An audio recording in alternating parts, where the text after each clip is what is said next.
بسم الله الرحمن الرحيم. marka hore dhammaan ummadda Soomaaliyeed way kasta joogaan oo salaamaya marka xigta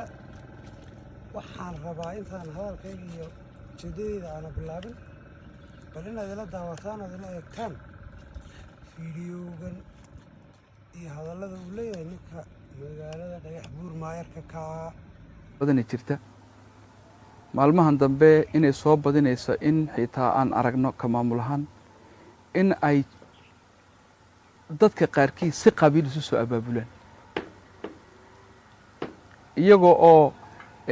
sheeganaya dhul sheeganaya shakhsi un baa yeelan kara dhul shakhsigaasina waa inuu sharciyadeedii haysto laakiin qabiil sheegan kara dhul waxaba yaraatay u fasaxaya ma jiradii magaalo gudaheed dadka noocaas waxaan leeyahay waxay caqabad ku yihiin ama ay soo guntadeen inay lugta qabtaan muxuu horumarka ka socda magaalada arrimaha noocaas waxaan aaminsanahay dawladdu way ilaashanaysaa dadkeeda laakiin arrimaha noocaas iyo abaabulada noocaas dulqaad looma yeelan doono hadda kadib waa nasiib darre inteeda la eg in maanta aan aragno dad shacab ah oo iskuul sheeganaya dad shacaba oo iskuul sheeganaya oo la iskuulkan annaga leh yaa maalin dhaweyd annaga nala soo darastay marka dadku in waxyaalaha qaarkood ay ka dhowrsadaan waa inuu damiirkoodu siiyo weeyaan iskuul soo saaraya jiilkii wax baranayay oo intaasoo boqol oo arday ay ka soo nis dambiyo nis hore tagto in muxuu ahaa qof shacabi uu yidhaaha aniga iskale waa nasiib darrinteeda leeg hadday arrintaas sii socotana berri waxaa dhici doonta xafiisyada dawladdu degan tahay in la yidhaaha annaga leh nooga guura marka arrinta noocaa waxaan leenahay dawladdani dulqaad bay u leedahay inay muxuu ahaa dhegaysato shacabka laakiin waxaad mooddaa dulqaadkii faraha badnaa inuu sababay in xarumihii dawladda lafteeda la sheegto oo la isugu yimaado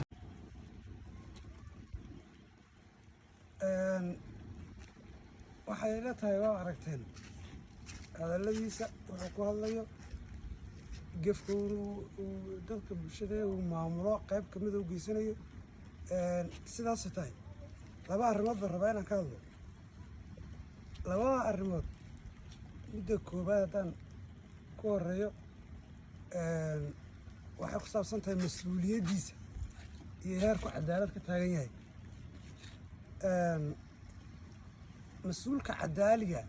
ama hoggaanka caadilka laba siyaabood ayaa lagu sifeeyayoo waxaa weeye in uu run sheeg yahay marka koobaad inuu run sheeg yahay marka labaad inuu qof la aamino yahay oo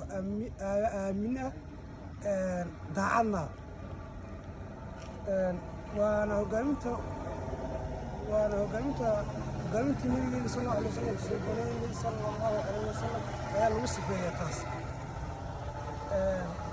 ninka maayarka aada noqoto horta run sheegnimo iyadoo ma dhawo waxaa tusaaleyn ku fiican sida maaragtay afar sano waa inuu imika maayar yahay afartaas sano uu maayarka yahay waxaa jirta miisaaniyad bay leedahay magaalada miisaaniyad bay leedahay miisaaniyaddaas sanadkii koobaad mooyaane saddexii sanee dambe siduu u maamula ama mashaariicda u bixiyo lama odhan karo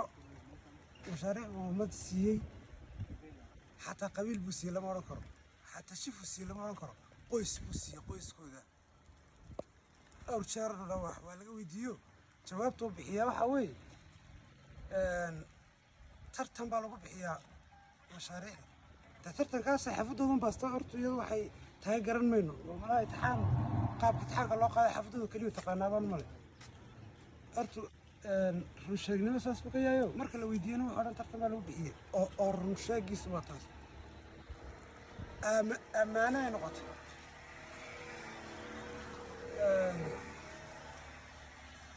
ninkan maayarka intuuna maayarka noqonin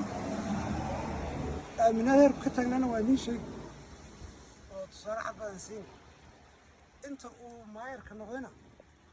deetana imaka hada aan idin soo jeedinayaaba kow ka qaabka u maamulayo hantida ummadda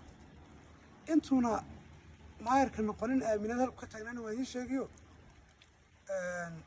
halgan hadda ka hor waqtigii dowladda cabdiile waxaa la siiyey mashruuc laami ah mashruuca laamigii wuxuu ahaa magaalada Jigjiga dhexdeedu waa laamida hormarta mabraadaylka ama warshada leerka soo taqaanaa hormarta laami sameeyo iska day waxa la kala garan waayay inuu waxaanu dhigay meesha ay niis madow tahay inay laami tahay la kala garan waayo gawaaridu marsaa sida niista gashay laamigi oo iyadoo la riixayo anaa gacantayda sawir kaga qaada xadiinteedii oo taas sawirkaas wada la aragtaa heerkaas beertu ayuu aaminaadna ka taagan yahay hogaamintiisa iyo daacadnimadiisuna ay tahay taas waa taasoo waxaan kaga hadlayay shakhsiyaddiisa iyo hogaamintiisa sida uu isticmaalayo sida uu yahay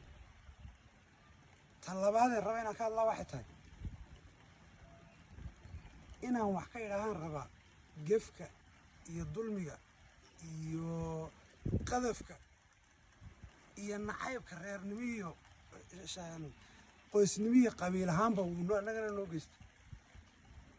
halkan xasan wuxuu yidhi waxaan la kulannay oo jira buu yidhi dad shacaba oo iskuul dowladeed sheeganaya oo intaasoo ummadihii ka soo baxdo hortu waa marka koowaad uu nagu gafayo iskuul dowladeed ma sheeganna iskuulkii waxaan sheeganaa annagu lahayn ee halkanow iskuulka sheekh muumin waxaa dhul dowladeed uga dhow gurigaa degan tahay ee ciyaalkaa uu ka soo iyo reerkaa uu degan yahay ayaa dhul dowladeed uga dhowo aad hanti dowladeed ka dhisatay horta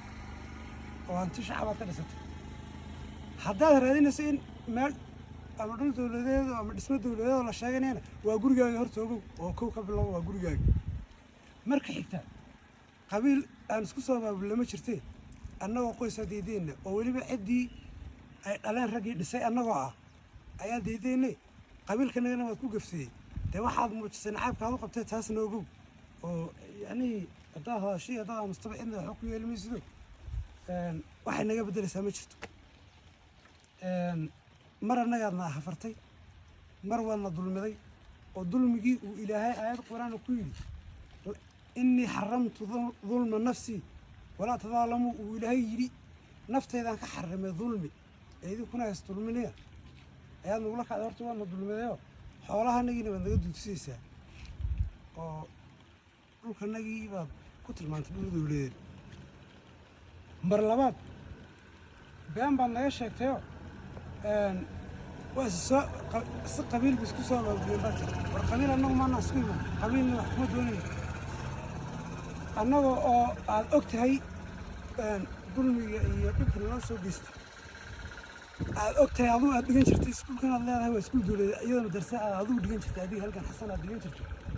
inaad maanta dulmiga intaa leeg nagula kacdo horta waa nasiib darre intaa leeg ilaahayna waxaa lagu mahadiyaa waxaa mahad oo dhan ay u sugnaatay allaha waqtiga cabdiilaahi martii beelafaa joogtay aan nooga kaa dhigin maayo saruuxba kamaadan reebtayn oo adigiioo xilligan jooga ayaad kolba hanjabaad iyo handadaad iyo tifiga la soo fadhiisataa kale laguma arko magaalo bulshada ku nool guday iyo bulshada qabidaha ku nool iyo annaga dhagaxbur ku nool dhowrkii sanaba mar baan ku aragnay markaan tv baan ka aragnay annagoo hadda magaalada ka ahayd maayarka joogna marka waad nagu gaftay gafkaasna waxaan ilaaha maxbuudkaa ka baraya kolleyba ilaahay uu ka abaalmariyey gafaf badan oo geysatayoo intaad maamulka magaalada dhagaxbur maayarkayd intaad dhowre arkay baa kugu dhacay waxaas waa gafka aad ummadda u geysanaysid ilaahay kana inuu si degdega kuu tuso si degdega gafka aad noo geysatay annagana inuu abaalmarinteeda si degdega kuu tuso waa bil rabadaanoo weliba aan sooman nahay oonoo sooman baan hadlaya inuu si ilaahay si degdega kuu tusaan ka rajeynaya annagu qabiilkaagana ma necbin qoyskaaga ma necbin jifadaada ma necbin xasan xawgeynaa ku dhala waado adeerkana oo dhibaato inay soo gaadho ma jeclin ciduu dhala inay dhibaato soo gaadhana ma jeclin laakiin adigay noqoto si degdega ilaahay calaamaha kaaga muujiyo marka horeba kun calaamo kaa muujiyo kun cudur baa kugu dhacay intaad maamulka magaalada dhagaxbur ما يركاهيد كوي كدر إنه له كو حتى كبده أيان إلى آخر الجنة. والسلام عليكم ورحمة الله.